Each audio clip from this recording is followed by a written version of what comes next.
for far too long, the city has pitted affordable housing with preservation. But if you look at recent research by Village Preservation or the Historic District Council, they released a report that said actually preservation preserves some of the affordable housing that we have here, whether it's in Tribeca and Soho and the Loft Loft, or in Chinatown and the Lower East Side with some of our tenement buildings. And I think I'm the firm believer that we have to preserve these tenement units because we're actually preserving the only few affordable units that we still have left in Lower Manhattan. We are dead last in Council District 1 in affordable housing production. Citywide, we have a 1.4% vacancy rate, a crippling housing crisis, and we know that at the center, at the core of this problem is a lack of housing. We desperately need to build more. Now, a lot of the time this gets caricatured and people say that we're going to have to turn this city into Tokyo. No, if we just built a few more units on every block citywide, we could build hundreds of thousands of desperately needed housing units across our city. So I don't think we need to turn our city and our community into Tokyo. We just need to build on the sites that are underdeveloped. And that means creating more housing in the outer boroughs near train stations.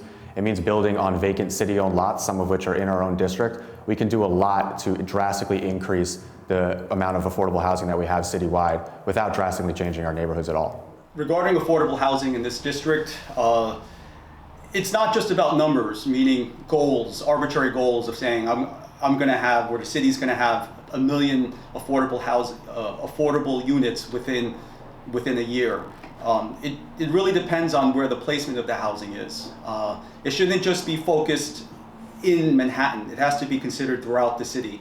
Also, with affordable housing, I think it's a misnomer. It can be misleading sometimes, because if affordable housing is based on the AMI for an area, then actually many apartments that are deemed affordable in District 1 really are not affordable in the context of what's really affordable for working class people. Now, in order to have affordable housing in District 1, we have to do an analysis to ensure that there is sufficient space for everyone and the resources.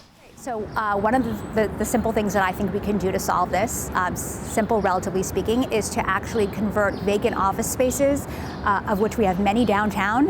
We're right now in the Civic Center. Right across the street we have 100 Gold that's currently being converted from vacant office space into residential units.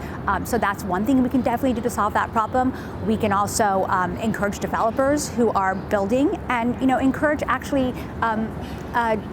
the city who actually owns property, the government who actually owns property, to build more affordable units and to build amenities for residents, like open space and other things as well, to clearly benefit the community.